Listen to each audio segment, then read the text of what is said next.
Yeah, it's your boy Czar, all rights reserved.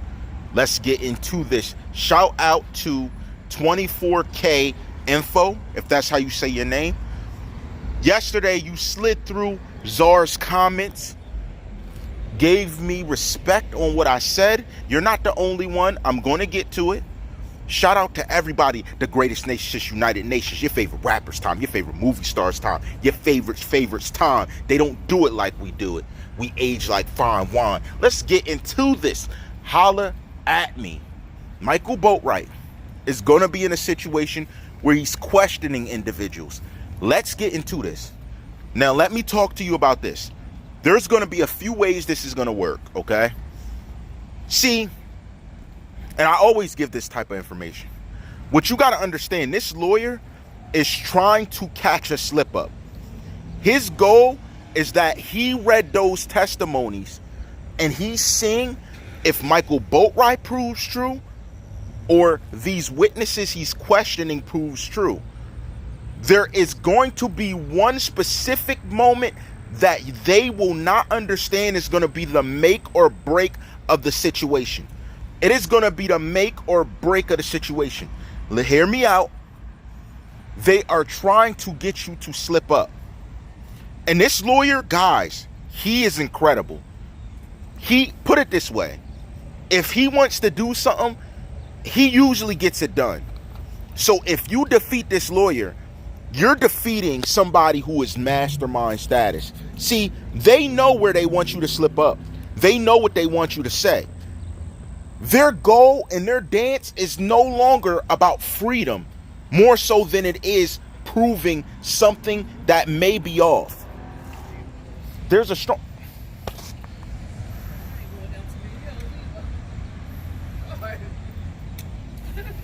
Oh my gosh. How you doing? Hi. Their job is to literally get you to be off base and to step outside of yourself. They are trying to get you to say something you don't want to say. They're trying to get you to move away that you don't want to move. You're not going to know. It's going to be subtle ways. And I'm going to explain the 3 steps that a lawyer uses to pull you off base. Now, see, it'd be too simple to just sit there and berate you with questions. The first thing I'm going to do is ask you to explain your story. I am going to pay close attention to where you were compared to everyone else who may have been around you at that given time period. See, to protect number one, I could request phone records. I could request exactly verbatim what you wrote. I'm going to compare what you say to what you wrote.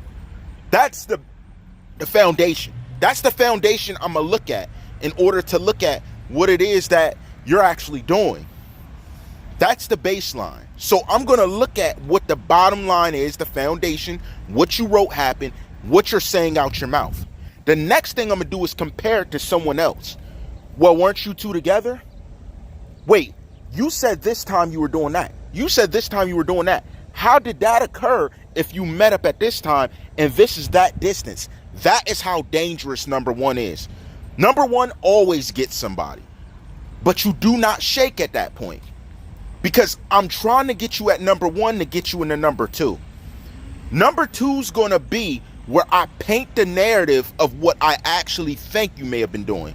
So I'll slide it in. Oh yeah, you went over there because you always do that, right? Oh, you did that because you always have to do that because you have some type of habit or you have some type of illness. I'm going to play you out in number two. I know it sounds like such slang, but it's not. I'm trying to play you out in number two.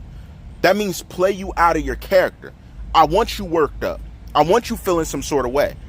I want you mentally not there, okay? I want you to be in another zone. I want you to say something because playing you out makes you say something you're not supposed to say. So number one is for me to try and pull something out of your story and point it to a direction so I can do number two to play you out to a narrative. Here's number three.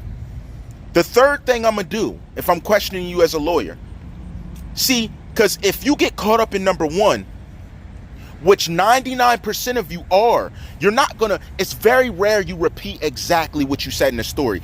It's been so long, you don't remember everything. It was such a traumatic situation. You don't remember everything, right? So number two, that's where I play you out. And I'm trying to pull you away from the narrative you're giving me. Number three is crucial. Because then after I paint a narrative of you, I try to pull away your humanity. That's where you pull a jury in. And that is how you get convictions. Okay? I'm telling you, I'm well studied. You don't have to believe me. None of you ever believe me about anything anyway, so whatever. I'm going to pull away your humanity. I want to make you seem inhuman. Matter of fact, I want to make you seem like you never cared in the first place. See, what sucks is if you didn't and you don't, it's hard to get away from number three. Number one, you could get through it. And I already gave you a slight tip or hint, whether you got it or not, whatever. Number two, it's about you making sense.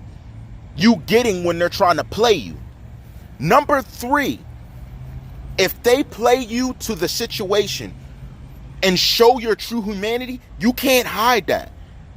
For instance, if someone's a domestic abuser, and we're not talking about Tentacion, I'm talking about the real dirt abusers. You can't hide that. Because if you actually put your hands on someone, they don't care if you were mad. They don't care if it was in a moment. You put your hands on someone. So you now showed your propensity that you can't behave yourself like a grown man or a grown woman. You can't hide that. You can't hide that. And unfortunately, because I have respect, I'm not even going to tell you how to get past that one. Because you can't. If you're an emotional piece of trash, you can't get past that one. And you can be without emotions at the moment, but if you did it, you did it. Because number three looks at your actions. Here's a simple example that I will give.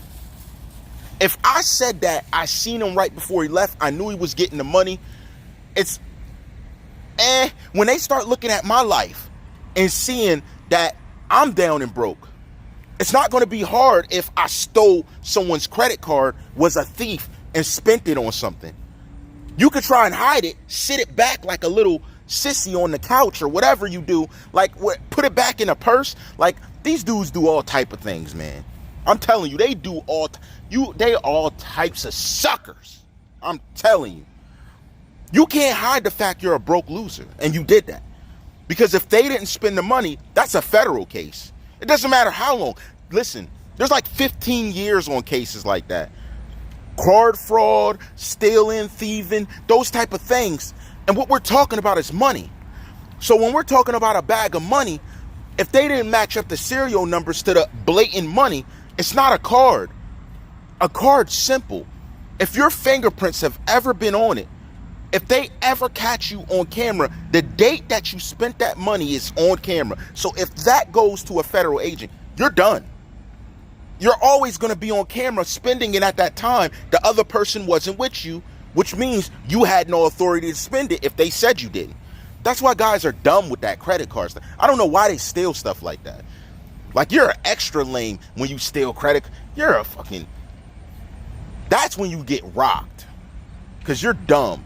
That's Fed time. But when it comes to blatant money itself, the cash, did they match the serial numbers? That's what's going to be hard about this case, to be honest with you.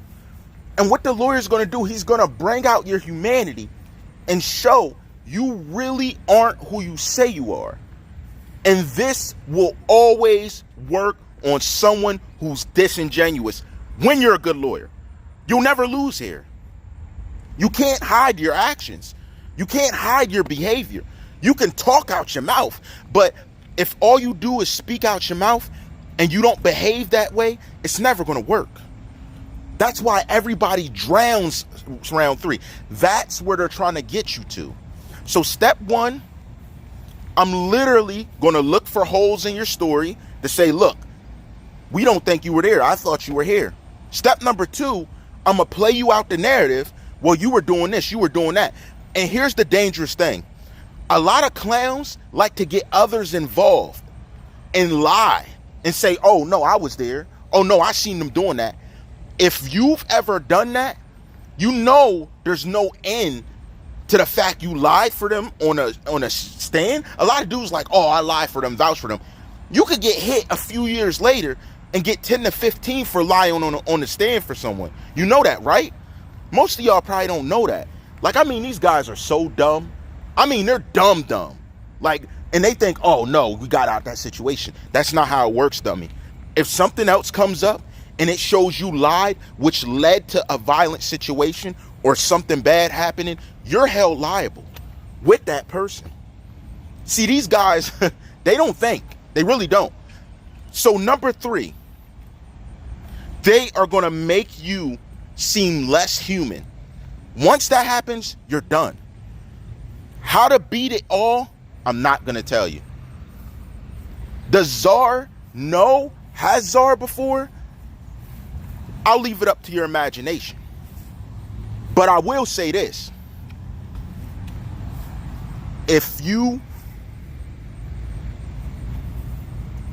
All rights reserved. CommenterNation, the greatest nation since United Nations. We've been patient. We've been waiting. We in the building. Micheal Boatwright about to question these people. The lawyer is in action. They got the testimonies. What is going to happen coming up in September? And you know how I rock. Your favorite rappers' time. Your favorite movie stars' time. Your favorites' time. We age like fine wine. All rights reserved. In the building.